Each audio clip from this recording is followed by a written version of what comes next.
Hello viewers and welcome to another episode of Trashtalk on Flying Circus, Horror of the Heights special, where I talk about the planes in the book.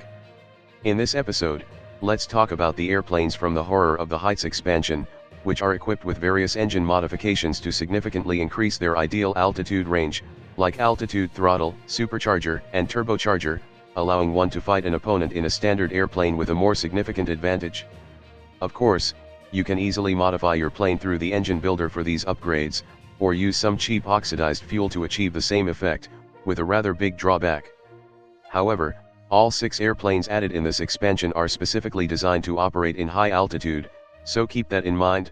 Anyway, let's start with the Markgraf Totengräber a plane made to bring down giants. The Kingdom of Sopwith did not have the sheer industrial, demographic, or economic capacity of the major powers of the Great War, a fact they were keenly aware of. Among the biggest fears were the fleets of air destroyers and, worse, flying Leviathans which were beginning to see use. With the industrial gap insurmountable, thought instead turned to building cheaper solutions to neutralize enemy airships, and the Totengräber was the result, a Zerstörer with an enormous turbocharged engine which could ascend to any height to attack incoming airships with an upward-firing 20mm cannon. The Totengräber was designed to be used in huge flights to swarm incoming attackers, and they worked well enough to spare some Sopwith cities. Their duty done, the ungainly machines are now being sold off to pay off war debt. Thanks to the absolutely gigantic and reliable Wollstonecraft Wagehall's T360 horsepower engine, the Totengräber is faster than the Markgraf Zerstörer despite packing even more firepower, a forward machine gun, a forward repeating cannon, and 2 turreted LMG at its rear.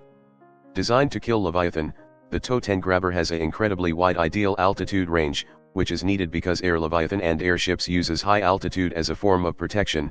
Also nice, and remember, plane can move faster at higher altitude as the air is thinner, so the Totengräber can get really fast at the peak of its ideal altitude range. It also has incredible fuel range to reach distant Leviathans, tougher frame to withstand its attack, and since it's designed to deal with big ships, its poor handling and 2-turn bleed don't matter much, and its stability prevents it from spinning out easily. However, flying the Totengräber can be a bit pricey with the upkeep, and you do not want to get that low radiator shot out, at all. As for its variants, do you want more guns? Mark B replaces the front machine gun with another light repeating cannon, Mark C replaces the light repeating cannon with a heavy cannon, and Mark E replaces everything with a recoilless rocket launcher to make sure something stays really fucking dead. The Observer's dual LMG can also be replaced with a light repeating cannon, which means a Mark B could potentially have 3 light repeating cannons in every direction, and that's a hilarious amount of firepower. Basically, if you want to kill something big that hides at high altitude, you gonna want the Totengräber. Next up, we have the Kreutzer Spinnmilbe, a high-altitude rotary scout. Developed in parallel with the Scorpion, the Kreutzer Spinnmilbe was designed around the Schreiber TG.9 supercharged high-altitude rotary engine. When Schreiber's factories in Macchi were seized at the end of the war, the owners were quick to turn around and offer their stock to the victors in hope of keeping their wealth. The gambit paid off and resulted in one of Gotha's best late-war fighters.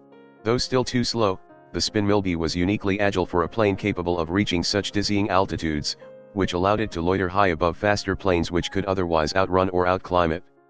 The Spinnmilbe was actually adopted in large numbers, but there are few survivors, as most of them were used to destruction in the desperate defense of Gotha's urban centers. This short service period makes it much less well known than either of its cousins, and it is usually written off as simply an inferior Spinna. Anyone who has encountered one at high altitudes quickly comes to a very different conclusion. At first, the Spinnmilbe looks like most dogfighters, a bit slow, but turns very well, especially with a rotary engine, and is well armed with 2 machine guns. In fact, it probably flies like a Kreutzer Spinna M3, which kinda is its predecessor. However, thanks to its ideal altitude range, it can, as mentioned in its history, hover far above anything that can outclimb and outrun it. However, if the Spinnmilbe goes down and fights at altitude preferable by most other planes, like a fish out of water, its engine starts to suffer from thicker air, but, if you have eternal fire move, that won't be a problem. Besides that, the Spinnmilbe is quite tough, has high drop-off for better boost, but it is not stable at all and its engine is really struggling to keep on operating.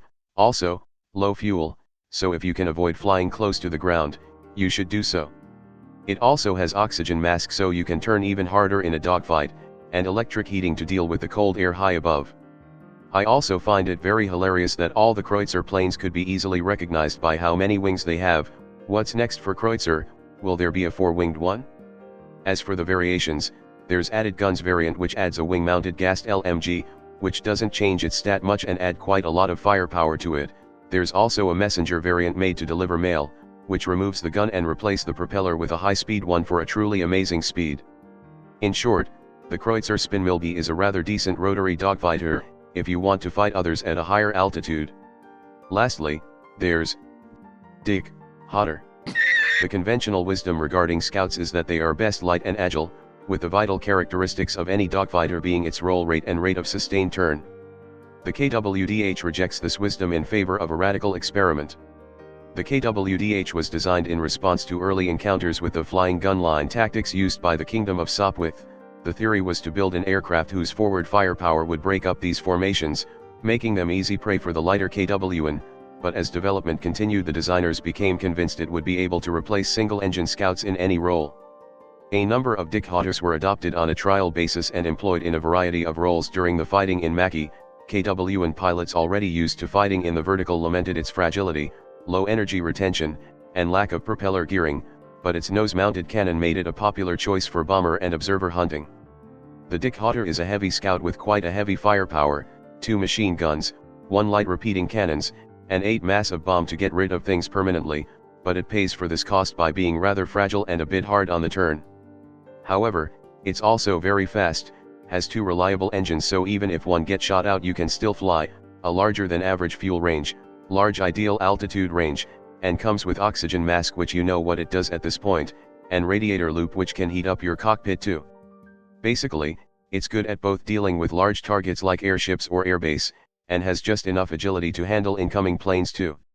As for its variant, there's Skytrain Hunter variant, which replaces all guns with a heavy repeating cannon, essentially a 37mm automatic cannon, and yes, it's as ridiculously powerful as you can imagine, 32 damage max, 16 damage all the way to long range, and it's very real, probably based on the Cow 37mm gun, made by Coventry Ordnance Works, which was where the name came from, and it was put into service right as World War I ended.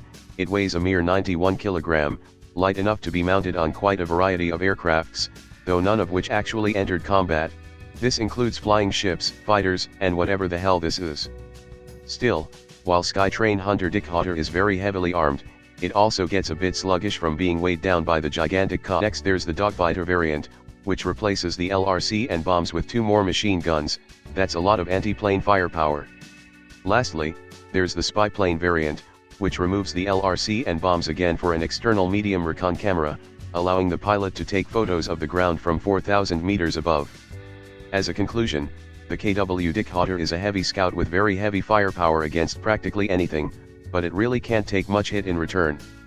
And that's all on all the planes from this episode, from the heavily armed Markgraf Totengräber A that really wants to end Leviathan left and right, the agile Kreutzer Spinnmilbe that honestly would just be average if not for its capability to operate at high altitude, and the twin-engined KW Dickhotter which is even more heavily armed and can deal with basically anything. Anyway, that's all for now, and I will see you all next time. Hello there, if you like this video, please subscribe to my channel and click that notification bell button. If you really want to support my channel, you could visit my Patreon page, or buy me some coffee, links in the description. Anyway, have a nice day.